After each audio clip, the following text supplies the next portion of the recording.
Looking back, it was clear that society was in trouble when human beings began to squabble and brawl in checkout lines and on airplanes. I don't know who this guy is or what the show is really, but you get the idea. Rage, violence, aggression, madness. Wherever you go, people are getting into squabbles and quarrels in checkout queues and on airlines. What is this sudden emergence of antisocial behaviour? Has it been caused by the pandemic? Is it here to stay? How can we solve it? Can society ever be the same again? Do you want it to be the same? Could this energy be mobilised to create a better world? All these questions will be answered in the next 8 to 11 minutes. Stay to the end. This week's confrontation on a Southwest flight that landed here in San Diego is just one of thousands of recent incidents that have the FAA taking action against unruly passengers.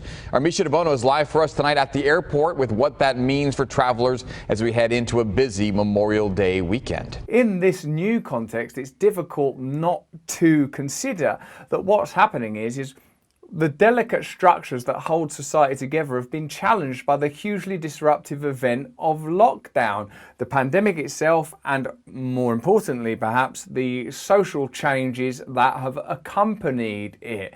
So it's likely that people's social skills, the way that we buttress against one another, has become a little more challenging. Aren't you sometimes astonished, surprised, heartened by the way that a society can hang together, that human adaptability can cope with so much stress? But the fact is now, something extraordinary and weird happened. We went from, don't you remember the beginning of the lockdown? I flew to Australia when it was already happening in China and Italy. I was like, this will be all right. I'm going over to Australia now. Do me tour, it'll be okay. During, 3 weeks later, I was leaving Australia, scared about that my kids were touching stuff. Now down the line, there's all sorts of different opinions about the severity of the condition, the way that it's been handled, the origins of the condition, all things that are on a various timelines of revelation, speculation, conjecture and confusion. But one thing about which there can be little doubt is it has had a profound social, psychological effect, and we're not yet sure how that's going to play out. And it seems to me that this increase of incidents in sort of social disruption are an early outlier of the kind of problems that we're going to experience. Yeah, Andrew, good evening. The video, it's pretty hard to watch, but is by no means an isolated incident. I don't like it. I'm not one of those people, like people will send around viral videos. I don't look at things like that. If it's like, here, watch this, someone gets smacked in the mouth. I'm like, oh God, I don't really want to see that. I've seen enough violence in my life. I'm not I'm not claiming to be Tupac. I'm just saying, I don't really get off on violent stuff. I think it's kind of unpleasant. I couldn't even watch You Being Framed and home video type stuff because a kid falls off a swing. I sort of go, oh, that's not very nice. Or if a dog falls in a lake. So I don't like watching what I would consider to be the early outliers of society breaking down into the chaos to which it was always going to return. By no means an isolated incident. In fact, there have been 2,500 just since the beginning of this year. The other thing is now we have so much more access to data. Even in the world of sport, you can see how many free kicks are being taken, how many passes are being completed. So now we can see the metrics of social disruption. Hang on a minute, 2,500 incidents on that airplane. That took 10 years for that to happen previously.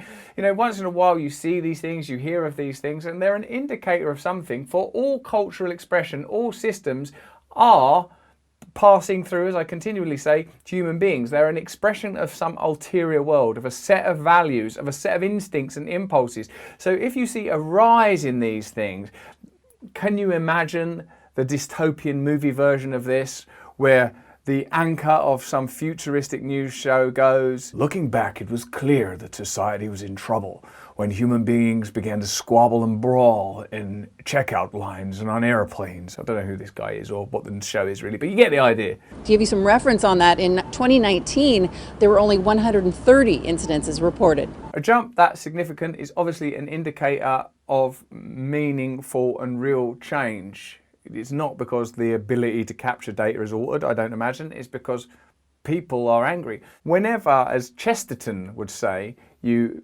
see a macro point, let's see how it plays out in the domestic and micro.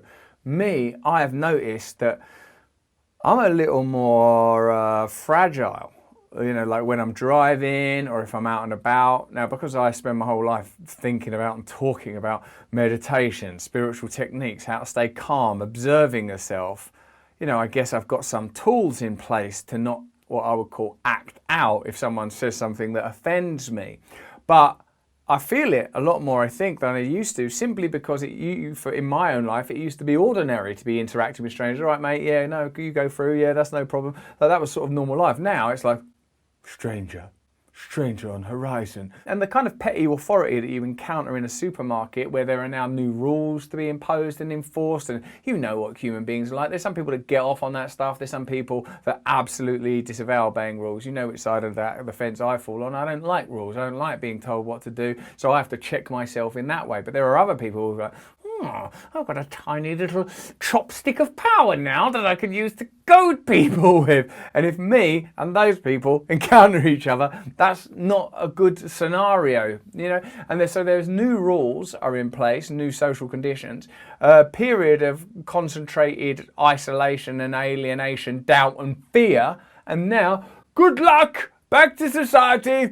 Good luck on the airplane. Good luck filing your way irrationally onto an airplane while someone puts that bag in up there and then someone drinks too much or someone tries to prevent you eating a sandwich that you bought at the airport. You know, all of these things, the monkey is coming back. You know, there's a monkey in each of us. All of these impulses that I, you know, personally have to sort of meditate to observe. This is how we behave. This is what we do now. You know, those things are just spilling out into checkout aisles and aeroplanes across the world. This woman recorded the video. You can hear the passenger saying to get off me, and you can hear the one in the middle saying, we're going to sue you. And then that's when she just stood up and just decked her. Whoa, I mean, that's sort of powerful, isn't it? I guess as a broad social issue, it's an indication that there are unaddressed changes taking place in people's psyche that we need to deal with socially. There's more to this than wear a mask, don't wear a mask, get a vaccine, don't get a vaccine. There's how are you going to cope now going into social situations. According to the FAA, scenes like this are a growing problem, with roughly 2,500 unruly passenger reports filed by the airlines since the beginning of the year. One of the many problems with this pandemic is the whole way through it we've been assured things are going to be okay. 2 weeks to flatten the curve, another month, it's going to be okay. For some people it is returning to normal. They are able to go to airports or attend events or go to weddings or whatever, and things are not okay. Things have never been okay.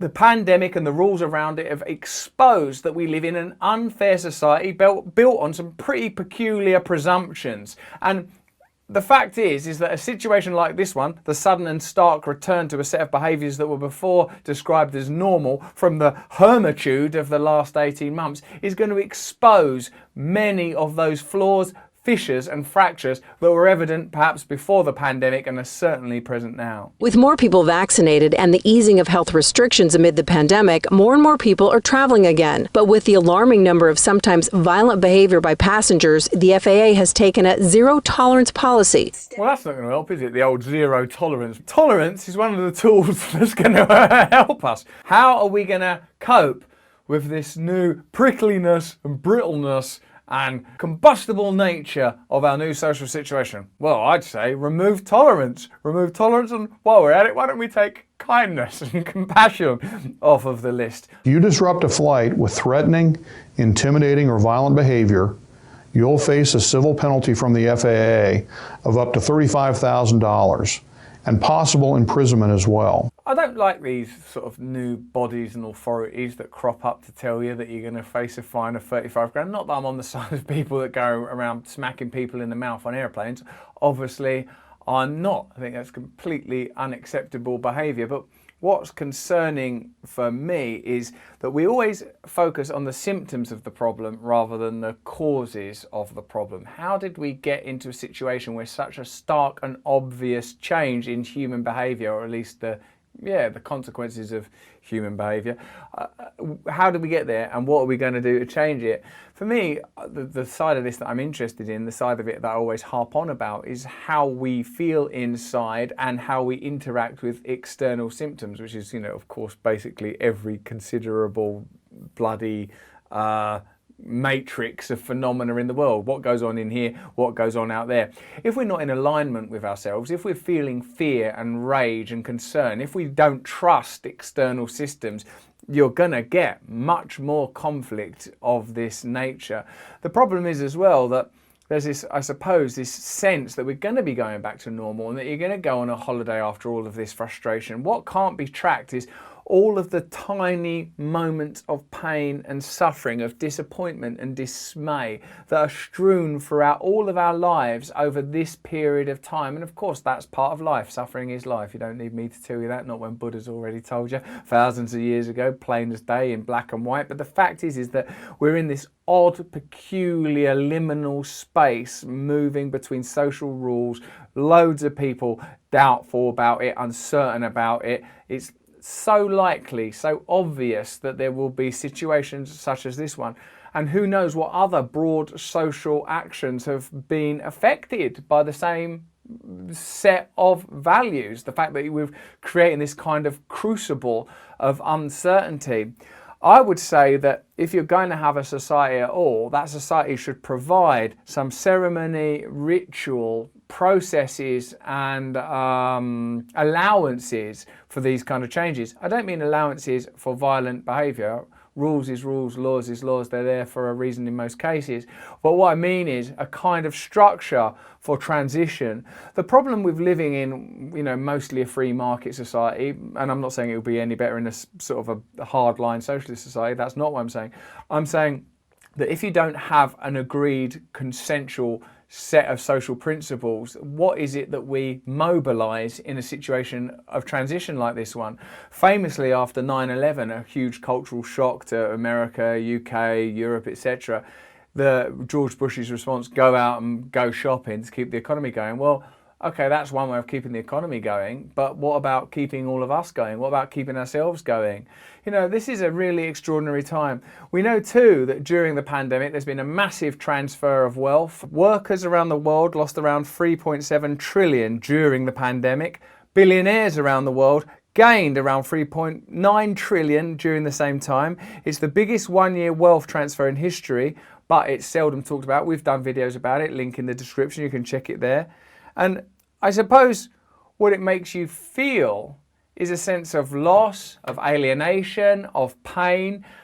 I believe that personal problems, of course, have a social correlative and are often inspired by, caused by, social conditioning, whether deliberate or accidental. What is the profession of advertising and marketing if not to influence the behaviour and the consumer habits of folk, ordinary people? So if you have an event like this, a massive lockdown, a transfer of wealth, doubt, suspicion, huge medical advantages to certain sections of society, deterioration for others, there are going to be consequences. So while this might seem to some degree a tittle-tattle story about rage, road rage, airport rage, cashier rage, rage is an underlying emotion that all of us occasionally feel, and society requires that we have means and methods for expressing it, controlling it, understanding it, recognizing that it's not something that it can be violently expressed arbitrarily and randomly. I mean, this rage isn't at the airline system. Is it, oh, damn you, I'm sick and tired of being told to sit down, I wanted an aisle seat. This is about something's wrong. Something is dreadfully, dreadfully wrong. And even if people aren't aware of it, aren't articulating it, aren't capable of expressing it, don't even believe it, the fact is that a wealth transfer on this scale is a significant thing. The imposition of control and authoritarianism, whether you believe it was necessary or not, is a significant and powerful thing. So I imagine in the absence of a set of techniques to control and process this phenomena, you will get arbitrary outbreaks of madness and violence, which will be attributed to all sorts of things. And we can already see the response of the FAA is control it, repress it. Intolerance is the answer. Consciousness is the answer. Become aware is the answer, and deal with the reality that's taking place. We can't deal with the reality that's taking place because the reality that's taking place is largely concealed. And I don't mean that in a conspiratorial way. The reality that takes place is, broadly speaking, society is set up to the advantage of a certain set of groups and to the disadvantage of others. And if you talk about that, it might mobilize the disadvantaged groups. So until those kind of things are dealt with, you will experience, I would suggest, seemingly random increases in behavior that demonstrates dissatisfaction, anger, and rage. Something's got to be done. If you like that video, get your fist and punch the screen. No, just press the like button very gently. Subscribe to the channel. Have a look at what we're doing on the Awakening channel as well. I'm doing live shows in the UK. Sign up to my mailing list at russellbrand.com or go over there and get your tickets to see me. And also my podcast, Under the Skin, where I talk about these issues in depth with experts, is available now everywhere on Apple. There is a price to pay for the subscription. It can be like a few dollars a month if you get a yearly plan. Comment below in the, comment section of this video and stay in touch with me and stay calm.